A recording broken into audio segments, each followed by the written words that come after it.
Good rising, brethren. This is Big Judah coming to you guys in California. Before I begin, give all praise to the Most High Yahweh. Acknowledgement to the earthly mother. Who is wisdom? Who is the Holy Spirit? Acknowledgement to Yahweh Shai. I pray the Most High blesses this lesson this evening, gives more knowledge and understanding of the events of the past, in order to understand events that are currently happening on the earth, so we get a much better understanding of the things that are soon to come on the earth. Brethren and Sister Cassandra sent me this article, and the way the Most High is working, he's just bringing this information out from so many different avenues, just giving more confirmation of the path that we're on. Now, what we have to understand is that many of these things that we see going on in society are distractions. Many people are hearing about Kyrie Irving and his stance, and Stephen A. Smith on ESPN going back and forth, and many of these celebrities they're bringing on, like Kareem Abdul-Jabbar, Magic Johnson, and and they're all taking their stances on Kyrie Irving. And what you gotta understand is a lot of this, most of this, is just all distractions, because this truth is flooding the world. This truth that cannot be refuted is coming out, and they need to keep distractions going. This is what Rome always does. Just like when their society was falling apart before, they would give their people the games, the gladiator games, free bread and games in order to keep them, happy and content as society was falling apart.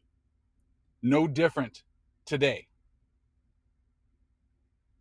No different. They see their society collapsing because the time of our cursing is coming to an end. Their time of punishment is on the horizon.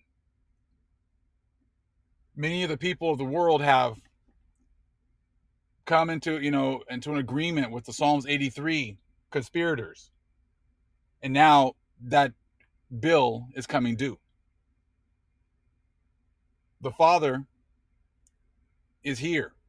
The angels are here. The Holy Spirit is here. They're all working to raise up our people. It's like they're like, oh, I'm with Kyrie. I'm like, Kyrie is no different. If you're not bringing out the truth, if you're not admitting who the people of the book are, if you're not admitting who our enemies are, if you're not admitting, how they've all conspired to hide our history, to hide who we are, to hide everything about us, then you're still playing the game. Kyrie's still set to make $17 to $19 million this year if he plays or not. Stephen A. Smith, I'm sure, makes millions of dollars being the mouthpiece for the Gentiles. He gets to say the things that the Gentiles want to say to us, but can't. So they use him as a mouthpiece to say many things and try to persuade our people to do certain things, to feel a certain way, to think a certain way. That's why he's important to the Gentiles, because they use our people to get them to do certain things. That's what it's always been about, right? Oh, we need to calm these people down. They're all upset because we shot another one dead. Hey, get Jesse Jackson out there. Get Al Sharpton out there. Oh, we need them to hurry up and forgive us. Get their pastors out there. Hey, Jesus wants us to forgive. Oh, we need them to be showing up for church, so we can get their energy at the churches. Get these pastors out here. Get them into the churches. Get them docile again. Get them to get that good feeling so they keep coming back and giving us those energies. Oh, we need them to, to not look into their history. Get them into the schools so we can tell them who they are. Their history is nothing but slavery. Don't get them thinking for themselves. Tell them, sports is way more important. That's your ticket out of the hood is just sports. You're not smart. You guys aren't that smart. So if you really want to get out of the hood, you need to be able to entertain the masses. It's all been distractions, and it'd be no different today. Now, if Kyrie starts talking more about the Most High, I heard him mention the Most High in one of his and his thing on Twitter and everything else. But it's still all about that whole love and everyone coming together, and I love everybody and everything else. It's still a lot of the same BS that we get from the churches. So you got to really listen to what they say. Just because they say a word here or a word there doesn't mean anything. Like, I've seen some videos talking about Eddie Griffin.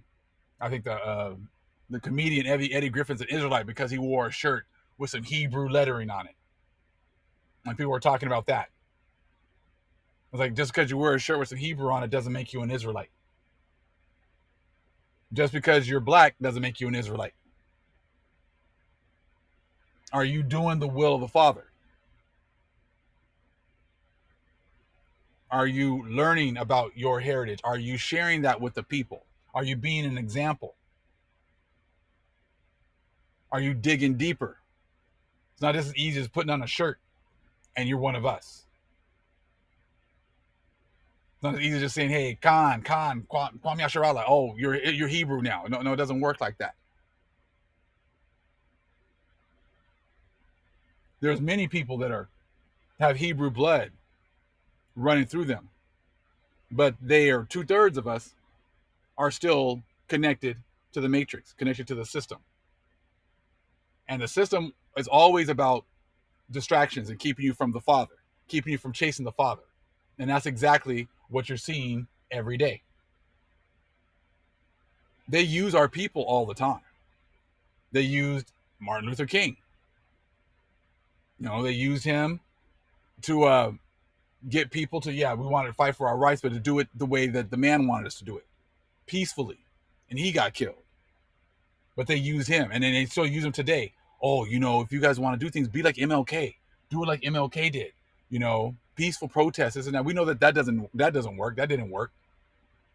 And even though he did the things he did, Martin Luther King did the things the way they wanted it, they still killed him. Yeah, Malcolm X, who was the opposite. Okay, they used Martin Luther King to still push that Christianity. They used Malcolm X to still push Islam, the Black Nation of Islam. It still wasn't leading us back to our history. So it's always been about distractions. They'll give you a little truth. They'll let you get a little truth. But as long as it still leads you down the wrong path. Always remember X-Clan. Now, they would be talking about the white man, talking about this, but it always be leading us where? Back to Africa.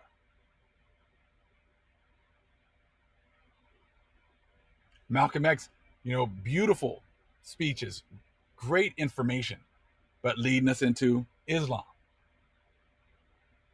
Martin Luther King, sounds great, leading us back into Christianity. That's why now, as we come down to the end of the 400 years, now the Father is leading us back to our own history. And it only can be done through the Father, because the vast majority of the world is confederate against us.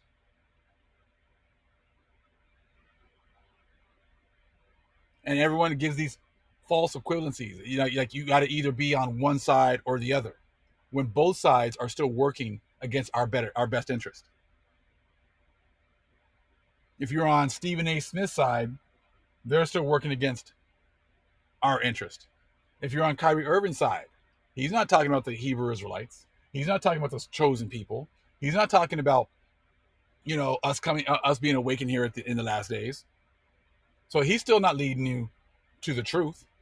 You see what I'm saying? So it's still, you have these two sides, but neither of them lead to the truth. And that's how it's been. You got the Republicans and the Democrats. No matter which side you vote for, we're still at the bottom. Distractions. What exactly is there in the society that leads us to the Father? You got all these different churches. You got Christian churches, you got Catholic churches. It's like you got to pick either one, but neither of them lead you to the Father. That's how this whole world has been set up. So now we see all over the news and everything else, and they're talking about, Kyrie and Stephen A. and his decision to do this, and the argument against it, but neither of them lead to the Father.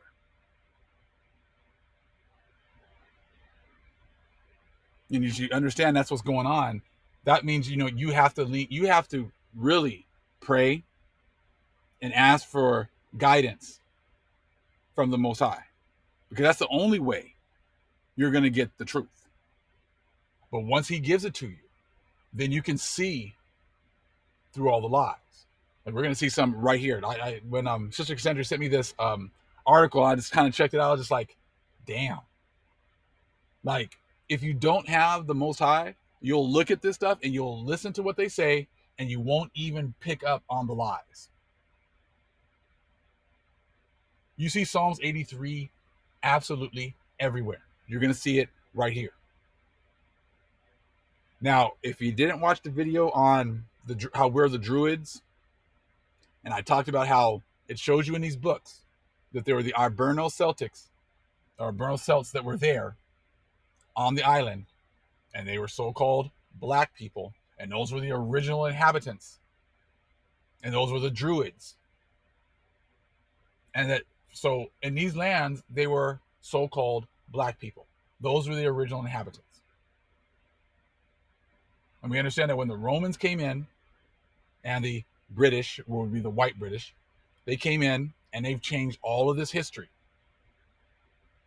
And they made it seem as if white people have been in these places the entire time. Now you're going to see it even played out here, even today in this article. So like I showed you, like I'm telling you, like if you look at all the things that are going on in the world, there's many distractions. Many distractions. They're still talking about the mark of the beast being here right now when we know that's been here forever. It got here in 1492 over here in these lands. When you had to make the choice to either follow Caesarea or be killed. You had to either conform to the ways of the heathen, or you're going to be killed. And you're going to lose, your lands, your wife, your children. You lose everything. Either you take this mark of white Jesus, or this is what's going to happen to you. You follow our system, or this is what's going to happen to you. But see, when you're not given the option of hearing the truth, you will then believe that the mark of the beast is barely showing up right now, when it's already been here. You accept our money. You accept our ways. If you don't, we're going to kill you. That's how they've been. How is that not the mark? You see, they don't want you to believe that these churches and Rome are set up as the abominable church, set up by Satan. But they have all the qualities of Satan. Lying, cheating, killing, lying about absolutely everything, destroying the Most High's chosen people, hiding what they've done, destroying them all the way till today, hiding their information, making the whole world confederate against us. Those are the qualities of the Catholic Church, which is pretty much all the churches, because they're all lying. They're all confederate. So they have to give you these distractions to make you think, oh, okay, if I side with with Kyrie, then hey, he's on the right side. Or if I side with Stephen A. Smith, we're gonna get things back to normal. He's on the right side. When neither of them are telling you the truth. Neither of them are telling you about the Most High's chosen people. Neither of them are telling you about the 400 years of cursing that we've gone through, 400 plus years, 400, 500 years of cursing that we've gone through, and why it happened that way. Let's go ahead and go through the curses. Neither of them are talking about how the Most High has given us back our knowledge and understanding, given us back our history, given us back our heritage. None of them are telling you that we were going to wake up in the lands of our captivities, and that these things were going to happen. Neither of them are talking about the fullness of the gospel and us getting the first and second stick back in order to give us more understanding. None of them are talking about how you take the first and second stick and all the other books and you start to apply them to history in order to get understanding of where we are in prophecy. Neither of them are saying, hey, these Hebrews are waking up. That's all part of prophecy. Once the Most High wakes them up, that's the beginning of the end for us. Kyrie and Stephen A ain't talking about that. So therefore, they're just causing distractions for the awakening. But let's take a little bit of our information that we've been getting, the Most High has been blessing us with lately, these last few videos, and let's apply it to this article. Irish Black History Month. 5 facts you likely didn't know.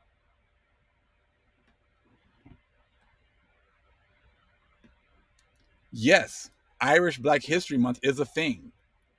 As you may or may not know, during the month of October, Black History Month is celebrated in several countries around the world, and one of those countries is Ireland.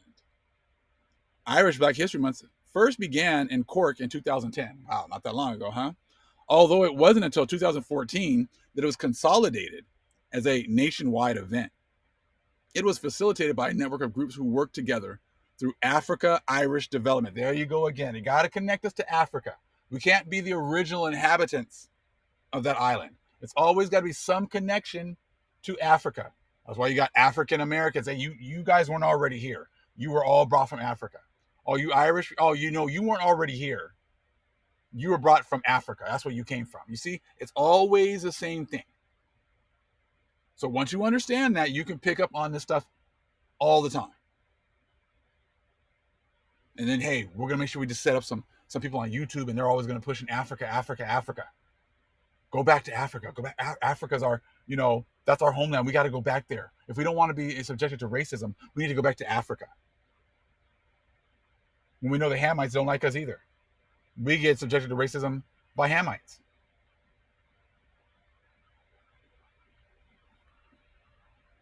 But again, it was facilitated by a network of groups who work together through Africa Irish Development initiatives to host a series of events in celebration of the African Irish community. There we go. African Irish community.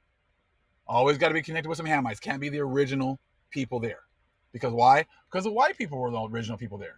And, we can't say that we were, because that's like stealing their heritage. We hear that kind of government, oh, you guys are trying to steal someone else's heritage. Yeah, okay. When we've had ours stolen worldwide. So as we celebrate Black History Month in the Republic of Ireland, here are 5 interesting facts you likely didn't know. Number 1, Tony Small. You might be interested to know that one of the earliest accounts of a Black presence on mainland Ireland was that of Tony Small, a freed, formerly enslaved African American who had saved the Irish aristocrat Lord Edward Fitzgerald. Here we go. Had to be something with slavery. So a formerly freed African American. Are you serious? That's the first Black presence. One of the earliest accounts of a Black presence on mainland Ireland. You see that? And then you wonder why. Like, the Most High is now just exposing you. So you guys have been able to say this kind of garbage, and when we didn't have books and we didn't have understanding, the Most High didn't give us the spirit to be able to see this truth.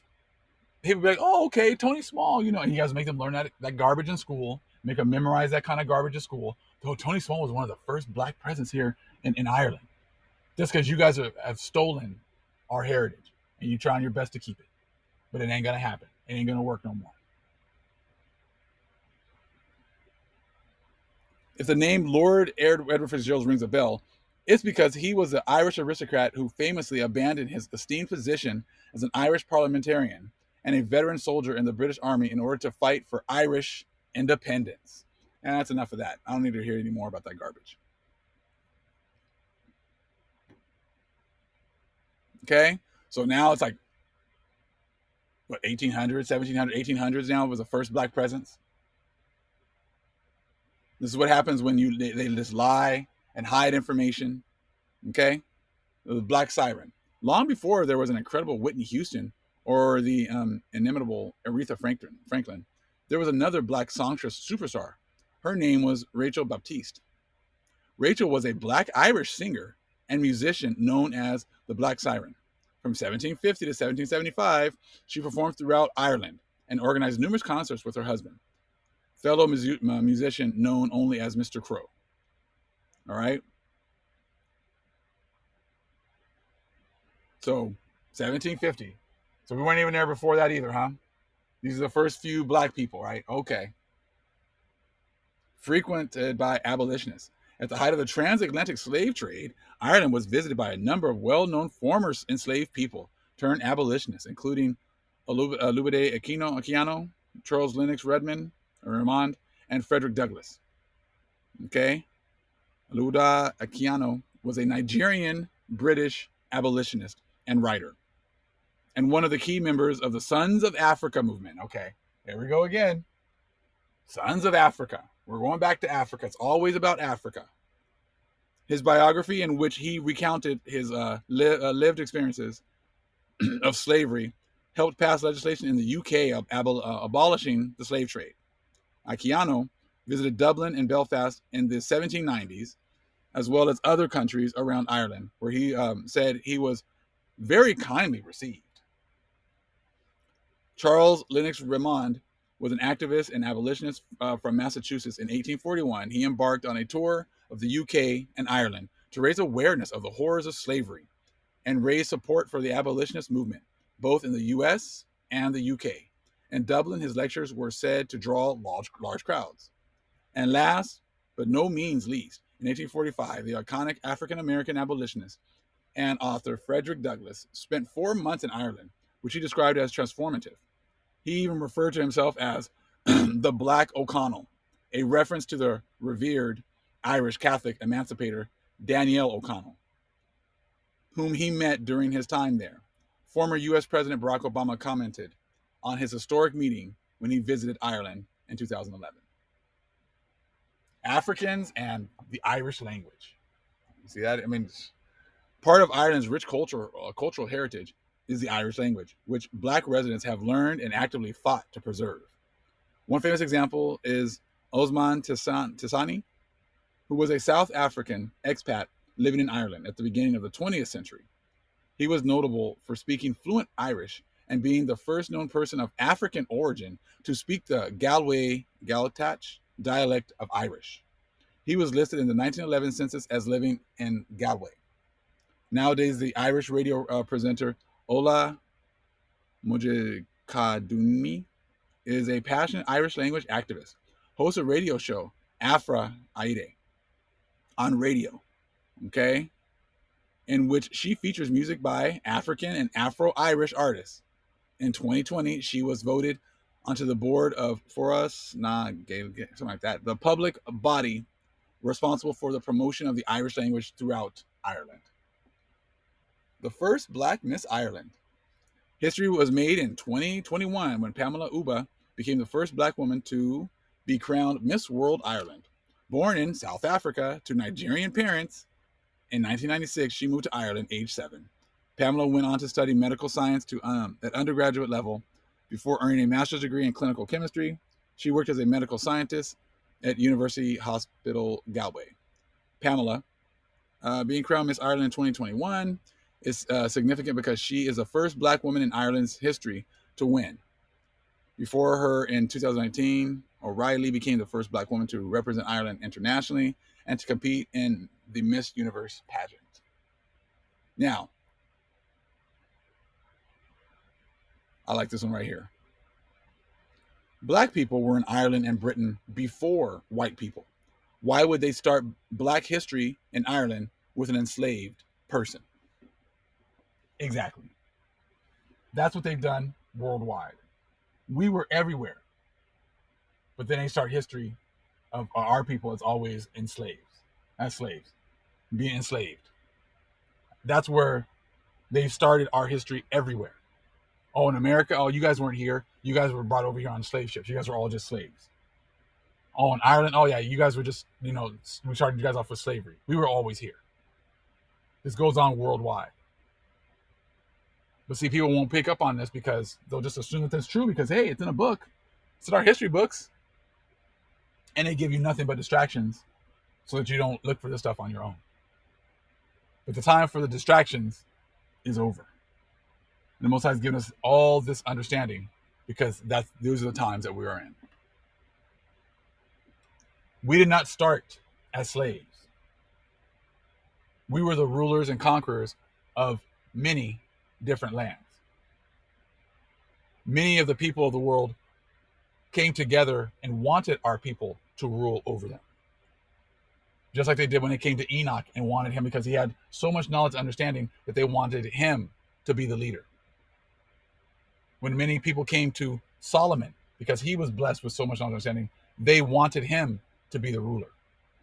When our people are in rulership, the world is at ease. Things go smoothly. The people rejoice. When the wicked are ruling, the earth mourns, the people mourn, which is exactly what you're seeing right now. All praise is to the Most High Yahweh. Acknowledgement to the earthly mother. Who was wisdom? Who was the Holy Spirit? Acknowledgement to Yahweh Shai. Shalom.